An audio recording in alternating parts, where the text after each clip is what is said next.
Dr. Evangelos Milonas at Kinetic Health. Today we'll be demonstrating a self-myofascial release of the subscapularis muscle.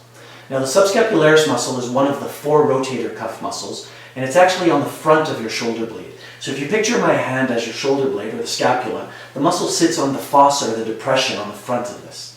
Now it's a very important structure because it's often involved in anterior posture. We often think of the pectoralis muscles here pulling the arm forward, but the subscapularis is quite important, and if it's restricted and shortened, it's going to pull that arm forward and then internally slightly. So it's a very important area to focus on in a lot of different conditions involved in that anterior posture. So Mickey's going to raise your arm here. Okay, so the subscapularis is in this area here. Now, an important thing to remember is that there's a lot of nerves, veins, and arteries that cross this muscle. So when you start to perform this self-myofascial release, make sure you're not feeling a pulse, or if you're pushing on a certain area that you're not creating a tingling or a numbness in your arm.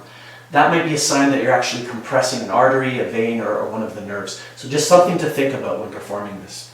So you're going to use your thumb primarily, so Mickey can demonstrate that. And notice how she lowered her arm, and that's taking the tension off of the subscap, which will allow her to get in there deep enough to perform the self-myofascial release. Yeah, and as you can see, nice circular motions.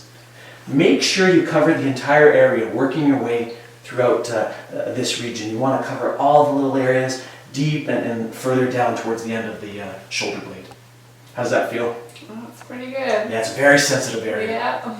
But such a key structure in a lot of conditions. Getting in there? Yeah. So make sure you spend enough time to work out those restrictions. Just a great self-myofascial release exercise.